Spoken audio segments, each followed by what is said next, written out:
Hampir seluruh Kiai Buntet itu ya membaca kitab-kitab dari Hadramut. Itu Kiai yang alim-alim yang hebat-hebat. Habib Ahmad, orang Buntet bilangnya Habib Sindang gitu. Akrab sekali dengan Mbak Abbas, buyut saya.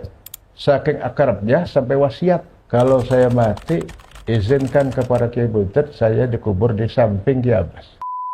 Assalamualaikum warahmatullahi wabarakatuh, Kiai. Waalaikumsalam.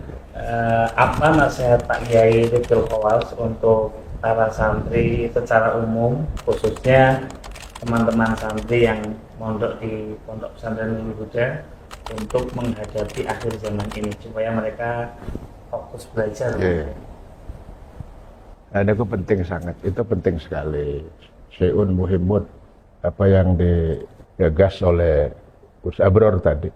Gus Abror Putra, adiknya Gus Abror, Gus Ajir. Santri itu yang paling penting nomor satu dalam kitab Ta'limul Muta'allim yang kitabnya sudah dipakai di seluruh dunia, baik di Arab maupun di Ajam, harus memilih guru yang sesuai dengan manhaj as-salafus salih, manhaj salafina as-salihin. Satu. Jadi tentu milih guru artinya milih pesantren yang manhajnya sama, yaitu manhaj Ahlussunnah wal Jamaah, al-manhajul haq, al-manhajus sawi, manhaj yang lurus. Satu. Yang kedua, karena ini berkaitan dengan silsilah, berkaitan dengan silsilah, dengan sanad keilmuan yang akan dipertanggungjawabkan dunia akhirat. Dari siapa kau ambil ilmu agama? Dari guru yang bertanggung jawab apa tidak? Dari guru yang terus muttasil kepada Rasulullah SAW. Terutama urusan Quran dengan kitab-kitab Turath, kitab agama, fikih, tauhid, dan ilmu-ilmu yang lain. Wabil khusus Quran dan hadis harus muttasil ke Rasulullah SAW. Untuk kitab-kitab seperti tauhid, fikih, dan lain sebagainya, usul fikih paling tidak sampai mu'allifnya.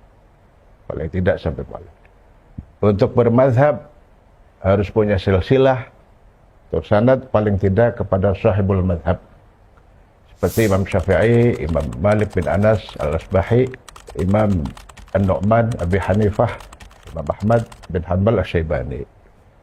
Jadi, inna hadzal isnada dinun fadhuru amman ta'khuduna dinakum. Bahwa silsilah sanad keilmuan dari guru sampai mutasil ke Rasulullah, mutasil ke mu'alifnya, itu bagian dari agama itu sendiri. Tentu manhajnya ulama soleh itu mendahulukan al-akhlaqul karimah, al-akhlaqul karimah, mendahulukan ukhuwah Islamiyah, persaudaraan sama umat Islam. Jadi, ukhuwah Islamiyah itu harus dikedepankan. Siapapun orangnya semua pasti ya punya masalah, pasti punya masalah. Siapapun, meskipun secara saksiyah, personal ya, tetap punya masalah. Tapi jangan sampai ini masalah kita karena itu sebuah aurat. Masalah itu sebuah aurat, jangan diungkap dipublikasikan ke hal-hal yang tidak baik. Sesuai dengan arahan ayat Al-Quran, idfa' billati hiya ahsan, fa idzal ladzi bainaka wa bainahu adawatun ka'annahu waliyyun hamid. Wa ma yulaqaha illa alladziina sabaru wa ma yulaqaha illa dzu hazzin 'adzim. Ini akhlak para sahabatnya Rasulullah. Akhlak as-salafus salihun, salafuna as-salihun. Jangan membesar-besarkan konflik yang sepele. Tapi justru yang paling penting, yang urgen, ini masalah akidah, masalah hal-hal yang kaitannya dengan agama yang kalau kita tidak ungkap itu akan membahayakan, itu perlu. Kita publikasikan itu perlu. Dalam rangka izharul haq. Izharul haq. Itu saya kira itu. Terus. Masya Allah, Kiai.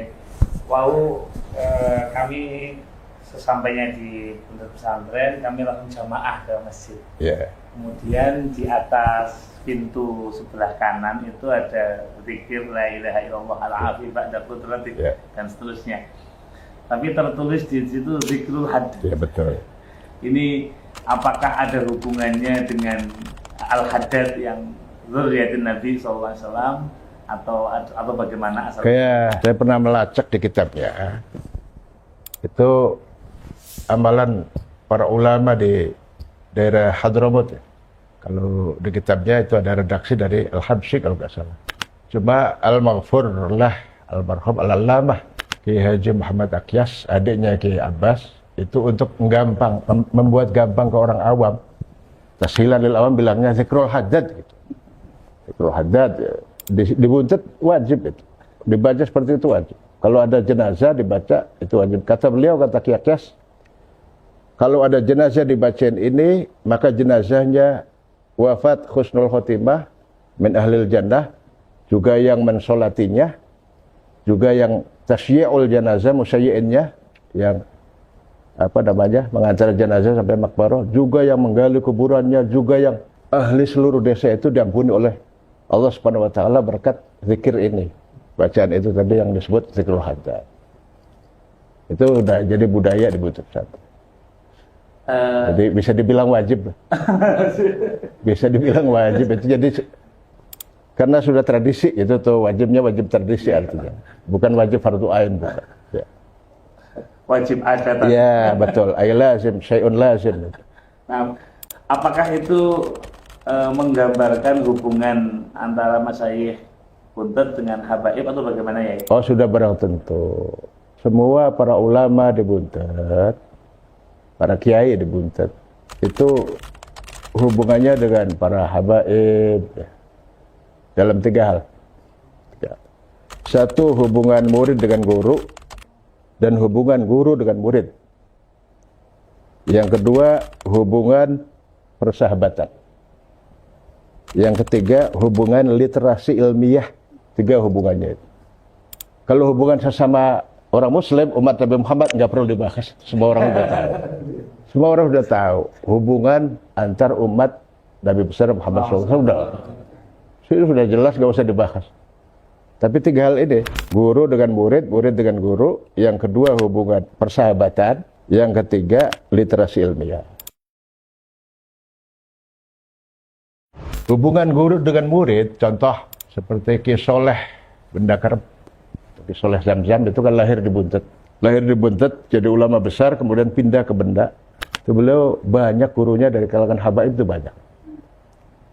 Ki Soleh Benda, Ki Abdul Jamil Buntut, Kiai Tirmizi, buyut saya, Kiai Tirmizi bin Ki Muta'ad, Kiai Said Gedongan. Nah, itu punya banyak guru dari kalangan habaib, banyak. Contohnya Habib Umar bin Yahya. Habib Umar bin Yahya yang pada saat itu dulu pernah jadi mufti Kerajaan Cirebon. Itu beliau-beliau semua muridnya Habib Umar bin Yahya, mufti Kerajaan Cirebon. Kemudian setelah Habib Umar bin Yahya wafat, diganti oleh Ki Soleh Benda Kerep. Soleh Zamzam, muftinya sebagai mufti atas wasiat beliau. Dan beliau Habib Umar bin Yahya itu menggantikan Al-Maghfurullah Al-Wali, orang wali besar Cirebon namanya Kiai Muhammad Anwar atau Mbah Krian. Kiai Krian, Mbah Krian. Para sadah, Sayyid-Sayyid di Cirebon, kalau di Cirebon mohon maaf nggak ada Habib ya. Nggak ada Habib itu bukan dalam artian nggak ada Balawi, bukan. Artinya sebutannya orang Cirebon tuh panggilnya Kang Ayib. Kang Ayib Syarif. Ayib itu dari Syarif. Syarif Muhammad bin Yahya, Kang Ayib. Para Syarif Cirebon banyak yang mondok di Buntut, di Benda, seperti Habib Hashim bin Omar. Mengaji di Buntut sama Ki Abdul Jamil 15 tahun. Beliau kakeknya Habib Lutfi ya. Habib Lutfi bin Ali bin Hashim. Itu menurut putranya beliau Habib Muhammad dari Kliwed, Indramayu. Waktu itu beliau umur 95 tahun, cerita saya. Kalau Fakir sendiri cerita. Bapak kulo, Sayyid Hashim, mondoknya datang Buntut 15 tahun. Nek kulo, teng Benda 8 tahun. Jadi rupanya seperti balas jasa Ki Abdul Jamilnya itu. Karena beliau berguru sama ayahnya Habib Umar, ya, putranya Habib Umarnya juga itu. Sampai sukses. Tuh begitu hubungan. Terus seperti keluarga di Jagasatru ya. Habib Syekhoni atau Habib Syekh. Orang Cirebon panggilnya Habib Syekh, Habib Syekhoni Jagasatru. Juga belajar di Buntut. Putra-putra beliau Habib Muhammad Kang Ayib tersebut Habib Muhammad bin Syekh. Bin Syekhoni bin Yahya juga sama. Adiknya Habib Abu Bakar bin Yahya juga Kalau hubungan persahabatan, Masya Allah, nggak usah diceritakan lah, semua orang tahu bagaimana para kiai dengan Habib. Nggak ada bedanya. Karena sama-sama syiar dalam hal Ahlus Sunnah wal Jamaah. Banyak paham-paham Wahabi atau paham-paham yang non Ahlus Sunnah wal Jamaah yang menggerogoti umat. Sehingga kiai dengan Habaib bersatu.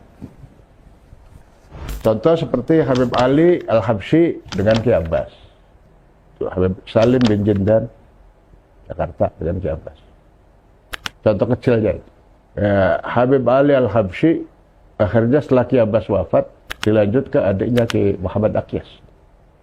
Sehingga Ki Akyas yang notabene beliau hafal Sahih Bukhari tapi tidak bisa bahasa Indonesia. Tidak bisa bahasa Indonesia beliau. Lucu kalau bahasa Indonesia. Apabila ada karbo boklai, apabila ada kerbau berkelahi, apabila ada kerbau boklai, contohnya beliau ngaji maulidan di Kuitang, di Habib Ali Al-Habsyi itu pakai bahasa Arab.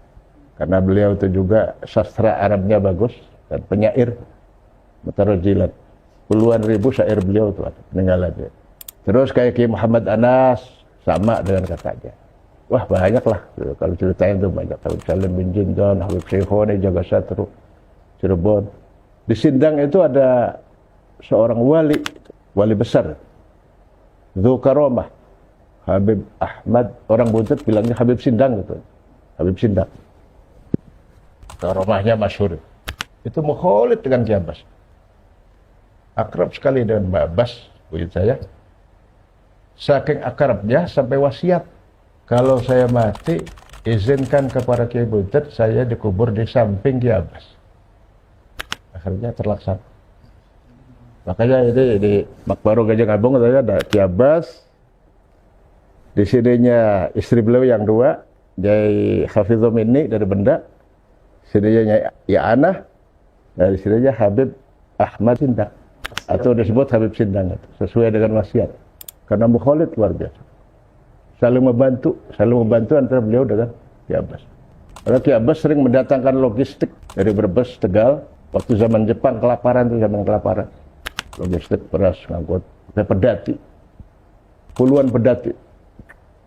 Kata Ki Abbas, lewatnya dari Cildung kata. Yang narik pedatinya itu Batak. Karena banyak garong. Begal, banyak garong, banyak apa. Kata Ki Abbas, jangan takut, udah bilang aja punya Habib Ahmad Sindang, nggak ada yang berani. Kata Ki Abbas, betul itu jadi nyata. Dihadang di jalan, pakai golok, pakai pedang, pakai apa. Punya Habib Ahmad Sindang. Oh iya, lewat. Ibaratnya kayak di Iran nutup Salat Hormuz itu. Salat Hormuznya tutup, punya siapa dulu gitu. Punya Iran. Lah iya. Ternyata para perampoknya itu sangat takut dan punya hutang budi sama Habib Ahmad Sindang. Itu anak cucunya sering kesini main. Di Tegal banyak. Anak cucu dari neneknya ya. Ada yang Ba'agil, marga Ba'agil ada yang Alatas tuh yang biasa baca manakib.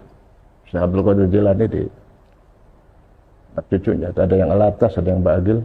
Suka ziarah ke situ. Terus hubungan literasi ilmiah, lah ini penting sekali. Hampir seluruh Kiai Buntut itu ya membaca kitab-kitab dari Hadramut. Itu Kiai yang alim-alim yang hebat-hebat. Kiai almarhum al-Maghfurlah Kiai Haji Izzuddin bin Kiai Ahmad Zahid.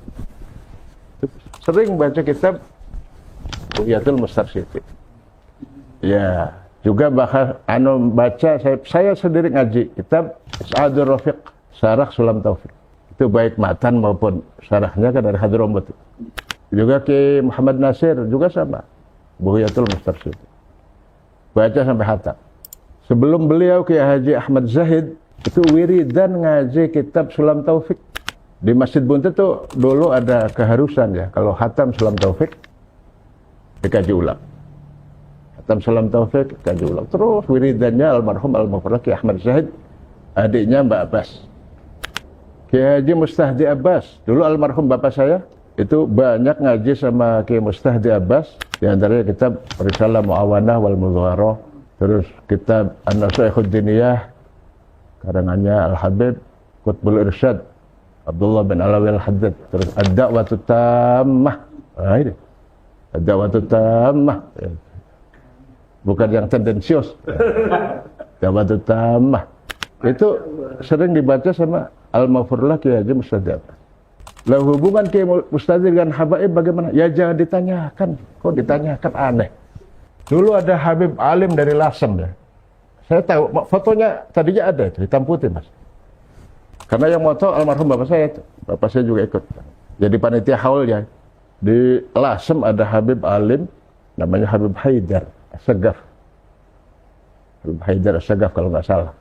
Itu datang ke Buncit di sini sebulan kalau nggak salah. Tiap tahun. Karena beliau sedang menyusun biografinya Syekh Nawawi Banten. Menyusun kitab, menyusun biografi Syekh Nawawi Banten. Tanya apa namanya wawancara ya, wawancara dari Kiai Mustadi Abbas. Dan waktu itu Ki Akyas masih ada. Dan tanya sanadnya mungkin ya, sanadnya dan lain sebagainya. Habib Haidar tuh. Zamannya beliau Ki Bedowi ya, Ki Bedowi Lasem, terus Mbak Maksum kan beliau muridnya kalau nggak salah. Kurang tahu itu apa masih berupa nuskhoh karangan beliau apa sudah dicetak wallahu a'lam. Di Lasem. Sama nih Kiai, Al-Fakir pernah mendengar hubungan Habib Salim bin Jindan dengan Ki Abbas waktu Ki Abbas terkena fitnah di zaman Belanda waktu beliau disangsikan sanad dan nasabnya. Nah ya itu kalau itu kan masalah politik. Yeah. Karena para kiai di Cirebon itu yang notabene turunan Mbah Mukoyim, yang notabene Mbah Mukoyim sendiri sebetulnya anak Raja Cirebon. Karena terjadi perang, era Pangeran Diponegoro di Cirebon juga perang, ada namanya perang Susukan, perang Kanci. Korbannya sampai 20.000. Sehingga Mbah Mukoyim mengasingkan diri ke Buntet dan banyak kiai-kiai yang berubah namanya, disamarkan. Orang-orang tua kita banyak yang disamarkan. Itu hampir se-Cirebon, wilayah 3 juga Jawa Barat banyak ajengan kiai-kiai yang namanya disamarkan karena jadi dikejar-kejar Belanda. Ya. Waktu itu memang ada konflik keraton dan kolonial. Kan zaman dulu nggak selalu perang.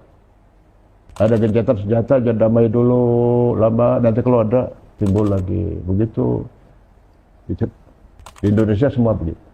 Jadi kalau wayanya damai. Gitu.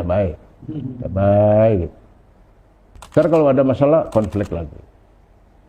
Ini pemicu konfliknya waktu di Keraton Kanoman ini nggak perlu kita bahas lah.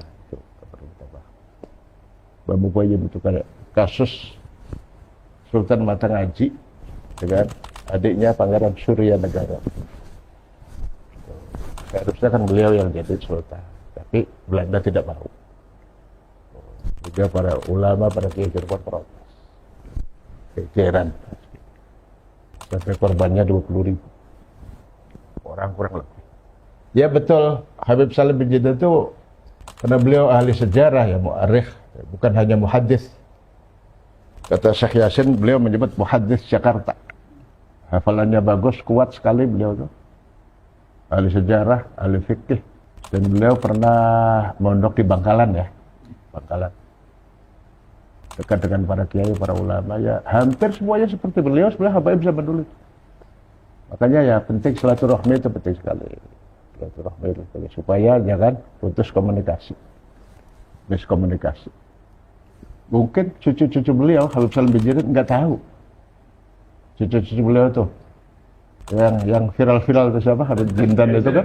Habib Jindan bin Jindan itu siapa? Mungkin nggak tahu bahwa kakeknya sering kesini dulu. Nah di situ ditulisnya Ki Abbas Ciledug memang karena Buntut pada saat itu wilayahnya wilayah Ciledug. Karena Cirebon itu kabupatennya 2 kan. Ada Cirebon Barat, ada Cirebon Timur. Cirebon Timur kotanya Ciledug. Bilangnya Syekh Abbas Ciledug dan Kiai Muslim Benda Kerep ditaskhih, tanda tangan, terus diberikan ke Kesultanan Kanoman. Itu Oleh Habib Salim bin Jindan. Iya. Masya Allah. Nah, terakhir ya, menurut pesan Kiai untuk para santri-santri yang sudah mulai dijual di masyarakat menghadapi zaman yang penuh fitnah seperti hari ini ya. Saya ingat pesannya Mbah Maimun Zubair ya. Mbah Maimun Zubair, beliau dapat pesan wasiat juga dari gurunya Habib Sayyid Alawi bin Abbas Al-Maliki. Nggak usah repot-repot, cukup iqtadu bil amwat. Pesannya itu. Iqtadu bil amwat. Ikutilah para kiai yang sudah pada wafat. Para ulama, para wali, para kiai, para habaib tentunya sudah wafat. Karena yang sudah wafat itu bebas dari fitnah. Masih bebas dari fitnah. Laku lampanya perlu kita tiru. Kalau kita niru laku lampau orang yang masih hidup susah. Ada aroma politik dikit aja udah goyah kan. Politik ini goyah begini. Jadi masih dinamis gitu, artinya masih dinamis kan. Tergantung ke arah mana angin bertiup gitu. Ke barat atau ke timur kalau yang masih hidup. Kalau yang sudah wafat sudah istiqomah. Saya istiqomah. Ya, innal ladzina qalu rabbunallahu tsumma istaqamu tatanazzalu alaihimul malaikatu alla takhafu wa la tahzanu wa abshiru bil jannati allati kuntum. Itu punya asrar di antaranya, sirrun wal asrar iqtadu bil amwat. Ay bi amwatil muslimina as-solihin. Saya kira itu. Jazakumullah khair Ya, sama-sama terima kasih. Mudah-mudahan semakin maslahat, semakin syiar. Amin ya rabbal alamin.